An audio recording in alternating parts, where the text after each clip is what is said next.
Ang pagbabalik sa ating YouTube channel, ngayong ating silipin ang 10 mga mayayamang artista na may magagarbong mga bahay. Isa ka ba sa nangangarap na may magandang bahay at may lupang mateterikan, at makabuo ng masayang pamilya?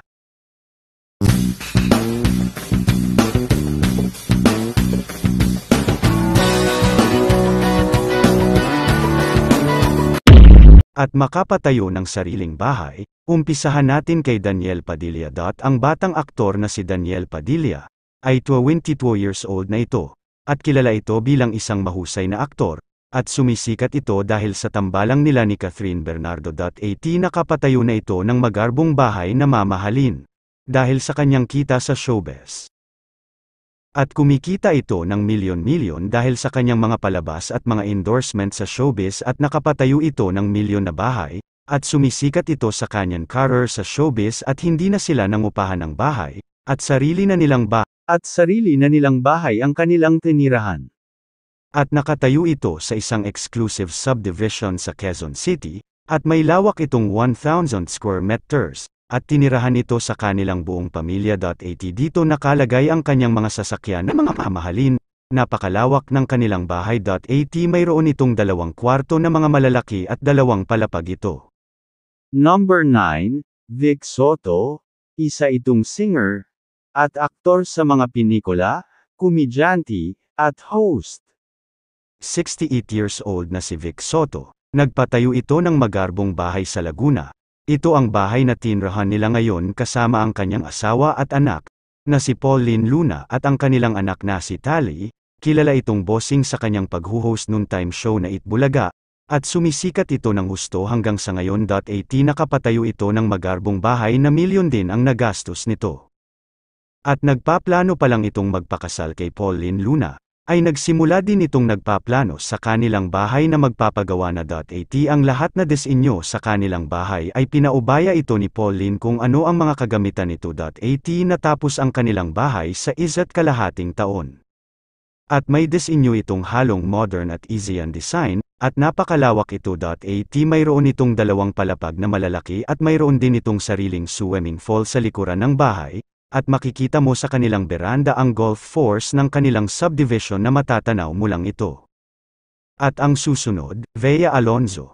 Masasabi muna itong isang veteranang artista dahil sa kanyang husay at galing, na artista, at matagal na ito sa showbiz, at madami na itong pinikulang ginagawa, at mga endorsement nito, at nakaipon ito ng husto at nakapagpatayo ng kanyang sariling bahay, sa isang exclusive subdivision sa Quezon City.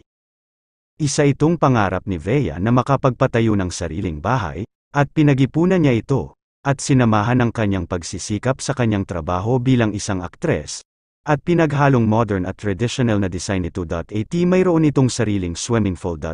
Sa ngayon masaya na ito sa bago niyang kasama. Sikat na host, Welly Rebillame, ang drummer, singer, aktor, at negosyante, at kilala itong host sa programa sa TV na Wawawin sa GMA. Welly Rebillame 61 years old na, at kilala itong maluho sa mga mamahaling bagay gaya ng yate, at private plane at sport car. Hindi rin ito nagpapahuli pagdating sa paggawa ng bahay. Nagpapagawa rin ito ng mala mansion na bahay sa Tagaytay. Malalaking bahay ang pinagawa nito. Mala resort ang bahay na pinagawa nito sa Tagaytay, at tanaw ang Taal Volcano. Sumisikat ito sa programa niyan Wawawin sa TV, at kilala ito bilang Kuya Well. Si Welly, isa din itong developer sa isang residential condominium na Well Tower Mall. Ang disenyo ng kanyang bahay ay kaparihas sa Borgari Hotel and Resort sa Bali, Indonesia. Salamin ang dingding nito, at kita ang mga magagandang tanawin sa labas ng kanyang bahay. At may sarili itong gym, at magandang swimming pool. Pag-aari ni Welly ang kanyang pinatayuan ng bahay. Umaabot ito ng 5 ektaryang lupa na kanyang nabili sa Tagaytay. May balak pa si Kuya Welly na patayuan ito ng mala 5-star resort. Pang-anim, Alden Richards, 22 years old. Misikat din ito sa showbiz. Ay nagpagawa na ito ng kanyang sariling bahay, sa exclusive village sa Laguna. Sila ang vida ni Catherine Bernardo sa Hello Love Goodbye, na kumita ito ng 800 million pesos o sobra pa nito. Ito ang pelikula na may pinakamalaking kita sa Pilipinas, at nanalo ito sa Seoul International Award. Si Alden ay tinawag na Asia's multimedia star matapos nitong nanalo sa Seoul, Korea. At nagpagawa ito ng bahay na 2 palapag na may disenyo na Malatori House. Ito ang pinendar niya sa kanyang kita sa showbiz na ilang taon niyang pinagtrabahuan. Pang-5, Regine Velasquez at Ogie Alcacid. Ang mag-asawang Alcacid at Velasquez ay parehong singers, ay nakatira sa tuktok ng Bulobone Docking, bahagi ng exclusive subdivision sa Quezon City. At may 3 palapag na bahay ang mag-asawa, at may temporary design ang kanilang bahay, at maganda ang pintura nitong puti. At 54 na si Ogie, at si Regine naman ay 52. 10 taon na silang kasal, pinagawa ni Regine ang bahay, noong dalaga pa ito. At ngayon, dito na nanirahan ang mag-asawa kasama ang kanilang anak. Puno ng mga instrumento musical ang kanilang bahay, dahil pareho itong singer ang mag-asawa, at mayroon din itong music room sa kanilang bahay. Ang bahay ay may sariling swimming pool, at may mga CCTV camera ito para sa kanilang seguridad. Pang-4, Sharon Cuneta, ay singer at aktres, kilala itong isang veteran ng artista, at nakilala bilang isang megastars. May bahay ito sa Mandaluyong City na napakaganda. Si Sharon ay 56 years old na, at napabilang ito sa pinakamatagumpay na artista sa Pilipinas, at sumisikat ito sa tambalan nila ni Gabby Concepcion. Kasama niyang nanirahan ang kanyang mga anak at asawang si Senador Kiko Pangilinan, na Francesco Pangilinan ang tunay na pangalan nito, at isang tunay nila na anak, at isang adopted nila. 80 puno ng mga tanim na halaman ang kanilang paligid dahil sa mahilig itong si megastars sa mga halaman. At mayroon itong sariling swimming pool, at kapansin-pansin sa loob ng kanilang bahay na may mga magagandang mga hagdanan, papunta sa 2nd floor. Pang-3, Chris Aquino. Magagandang bahay ito sa Quezon City, at may 3 palapag ito. Dito nanirahan ang kanyang 2 anak. Si Chris ay kilala na bilang isang anak ng isang ex-president ng Pilipinas na si Corazon Aquino, na asawa ni Benigno Ninoy Aquino.